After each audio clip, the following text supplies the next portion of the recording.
I went to spend the summer at my dad's place in the countryside, hoping for some peace and quiet, but I found something I wasn't prepared for. My stepmom, always so reserved and mysterious, began to open up in ways I hadn't expected, with a look in her eyes that felt almost forbidden. What started as an ordinary walk in the woods turned into a moment that changed everything and made me question everything I believed in. It was the start of summer, and I found myself out at my dad's place in the countryside. I just wrapped up my second year of college, and honestly, I needed a break. The woods behind his house had always been my personal retreat, a quiet, peaceful spot where I could unwind and think. That day began like any other, with no hint of how much things would change before it was over. My stepmom Allie is 59, though you'd never guess it by looking at her. She's sharp, independent, and has this natural way of drawing attention without even trying. She and my dad got married a few years ago after we lost my mom. They seemed happy together, but there was always this unspoken distance between Allie and me. It wasn't that we didn't get along, but something about her felt off. I just couldn't put my finger on it. Growing up, I always thought that any feelings I had toward Allie would be simple respect, a kind of dutiful regard for her because of my dad. But something about her made that nearly impossible. I'd find myself drawn to her in a way that confused me, noticing the elegance in her movements, the way she'd laugh at something Dad said. I pushed those thoughts away, brushing them off as leftover grief or even some misplaced admiration. But it was more than that. There were times when she caught me looking, just the briefest flicker of eye contact that made me feel exposed, like she saw straight through me. I chalked it up to a teenage crush I'd have to outgrow, but every time I came home, the feeling only seemed to grow stronger, more insistent. I hated that part of myself. It felt wrong, tangled with guilt and confusion. But I never told anyone, and I assumed she never noticed. After all, I'd kept my distance, convinced that whatever pull I felt was just in my head. That morning, I woke up early to go for a hike. The sun was warm, and the woods were alive with the sounds of birds and leaves rustling in the breeze. It was perfect. I walked deeper into the forest, following my usual path, until I reached a small clearing where I liked to sit and clear my mind. That's when I heard footsteps behind me. Turning around, I was surprised to see Allie standing there, hands in her pockets and a slight smile on her face. "Mind if I join you?" she asked, her voice softer than usual. I shrugged, trying to play it cool, even though I could feel my heart starting to race. "Sure, if you want." She stepped closer, her eyes drifting over the trees around us before settling back on me. "I needed some fresh air," she said, sitting down beside me on the fallen log. "You always seem to know the best spots." I laughed nervously. "Yeah, I guess I've spent a lot of time out here." For a while, we just sat in silence, listening to the sounds of the woods. But something felt different. Allie wasn't her usual composed self. There was a tension in the air that seemed to grow the longer we sat there, and I couldn't shake the feeling that something was on her mind. She looked away for a moment, a distant expression crossing her face. "You know, it's strange," she began, her voice softer than usual. "When I first met your dad, I wasn't sure I was ready to get involved with anyone. Losing someone leaves scars, you know? I'm sure you understand that." She glanced at me as if searching for a sign of recognition. I thought I could be what he needed, a fresh start, a calm presence. But sometimes, she trailed off, her gaze fixed somewhere in the distance. Sometimes I wonder if I rushed into it to avoid dealing with my own loneliness. She sighed, her shoulders dropping. "Being with him, I found peace, yes. But there's some part of me that still feels incomplete. Like I never really healed, just hid the pain." She glanced at me, her eyes searching. "Maybe that's why I've felt a pull toward you. You see through people, Noah. You remind me of a part of myself I thought I'd buried." Finally, she broke the silence.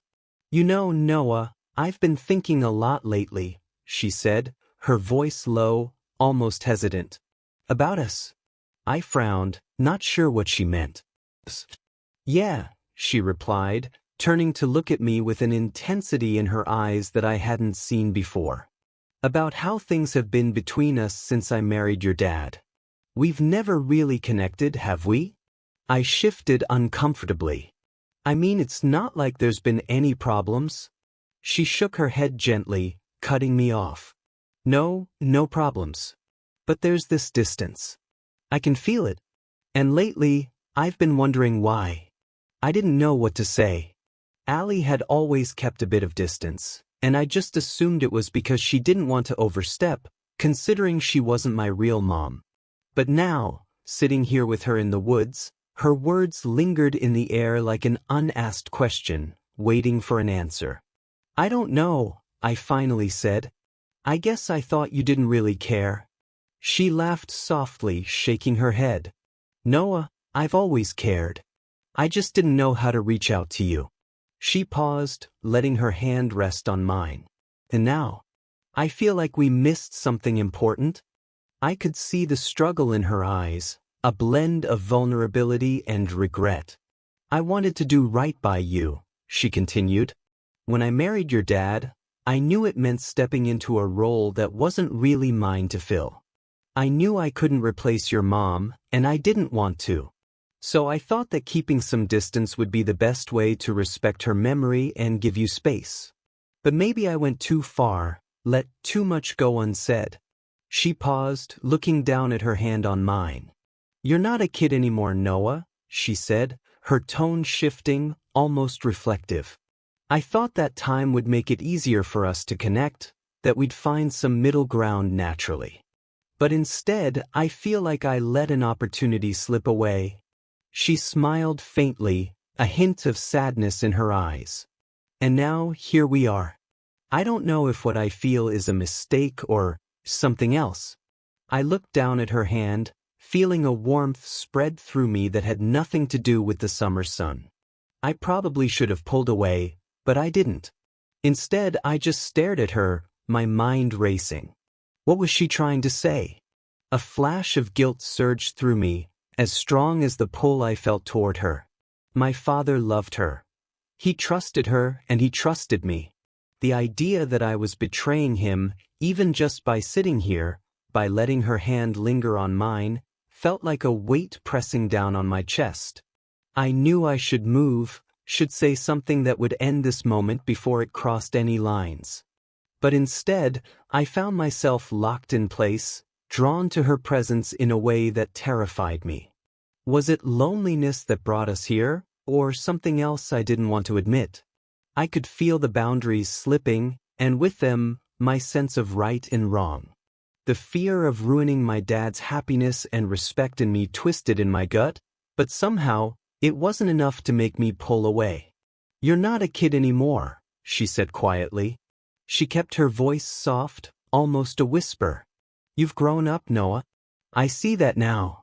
Her words hit me, and without thinking, I found myself blurting out, What are you saying, Allie? She smiled, but there was a sadness there, too, a longing I hadn't seen before.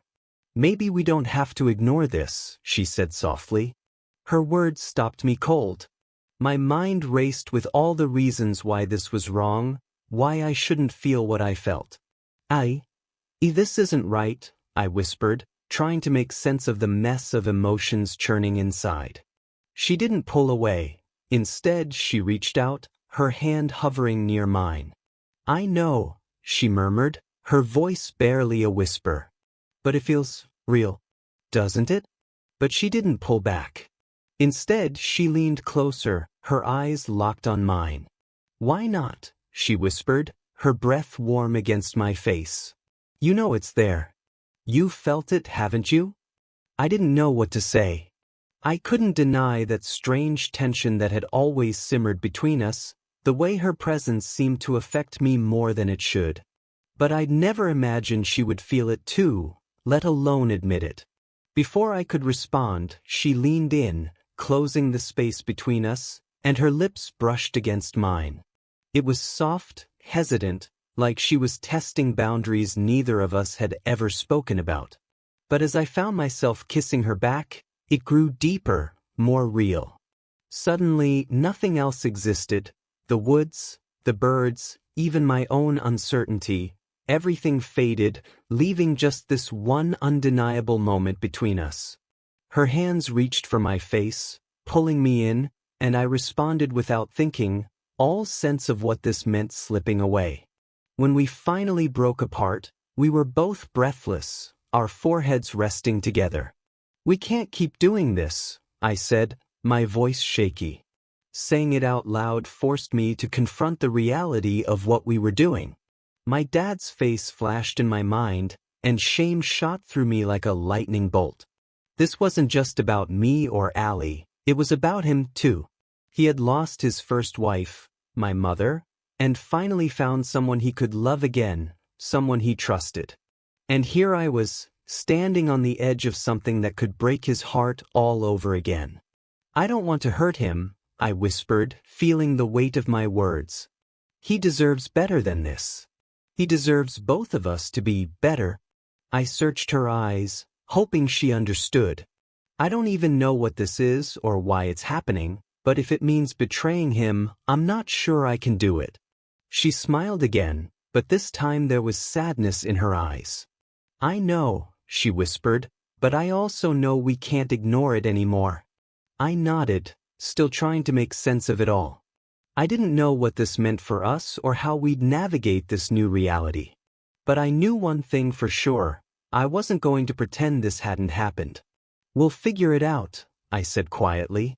She stood, brushing off her dress, a calmness returning to her face, though her eyes still held a trace of the intensity from before. "We'll take it one step at a time," she said, "but we have to be careful, Noah." I nodded. "Yeah, we will."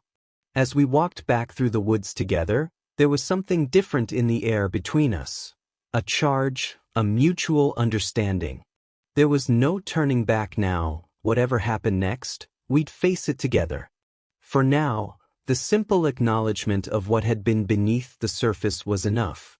We didn't have all the answers, but we had time, and for the first time, we had each other.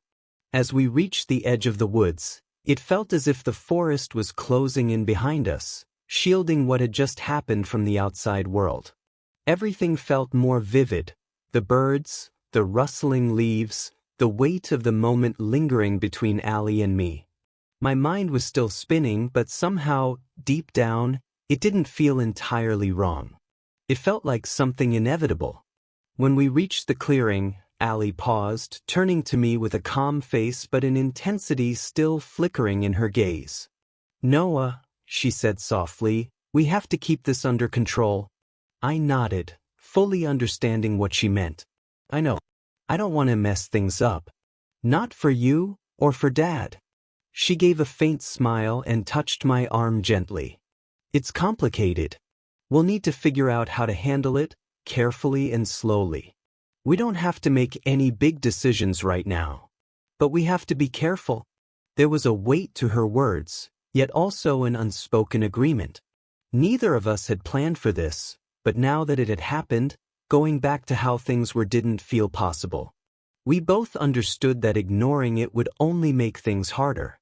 "I'll follow your lead," I said quietly.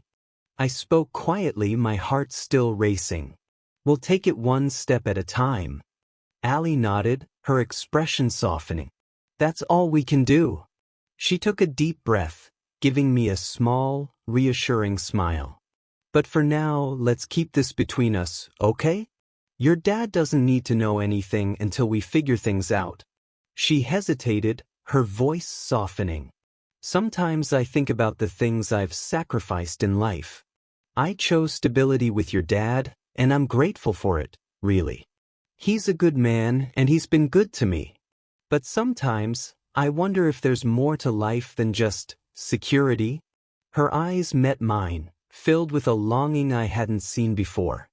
"Maybe I saw in you something I didn't expect, someone who's unafraid to look beneath the surface.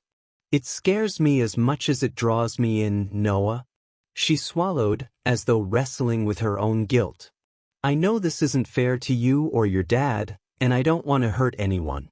But I'm tired of hiding from myself, and maybe that's what you've given me, a chance to feel seen in a way I haven't in years. Of course, I replied, my voice steady. It's our secret. We stood there a moment longer, the sounds of the woods fading as we looked at each other.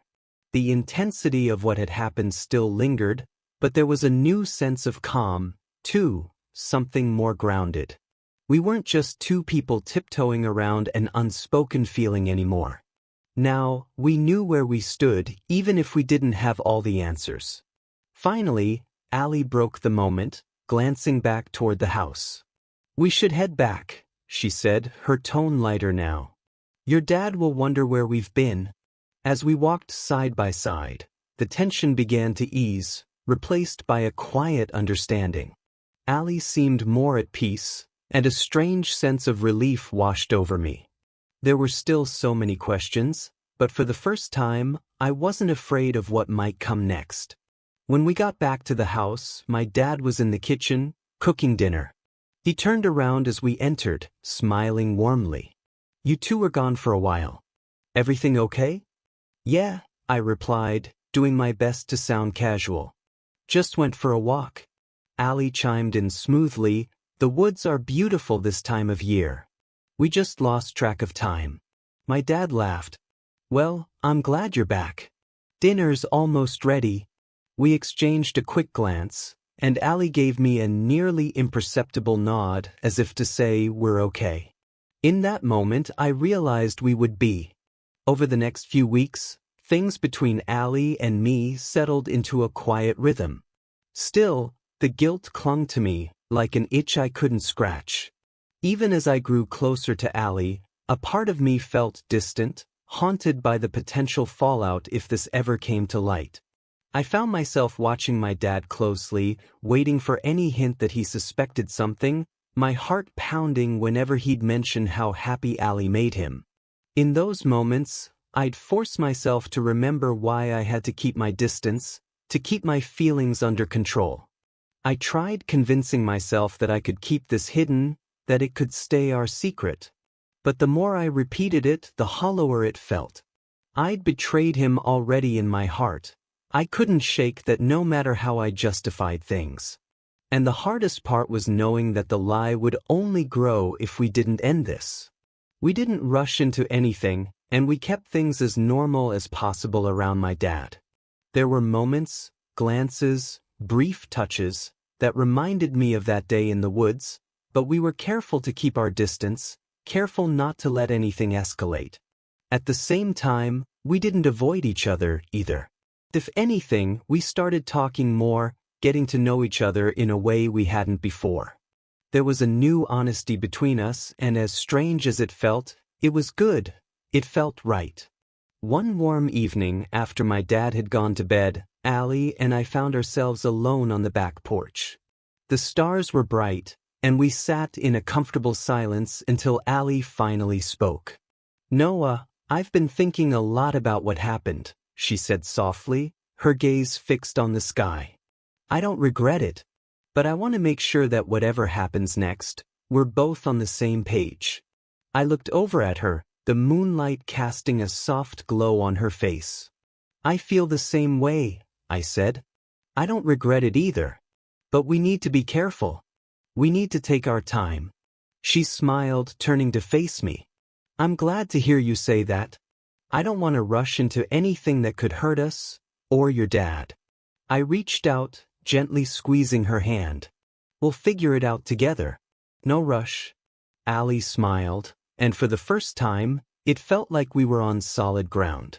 There was no need to rush, no need to force anything. We had time to understand what this meant for each of us and for my dad. In the weeks and months that followed, Allie and I grew closer. We kept things respectful and quiet, aware of the risks, but also mindful that what we had was real. We took it slow, letting things unfold naturally. Eventually, we found a way to be in each other's lives that felt right. It wasn't always easy, but it was honest, and in the end, That was all that mattered.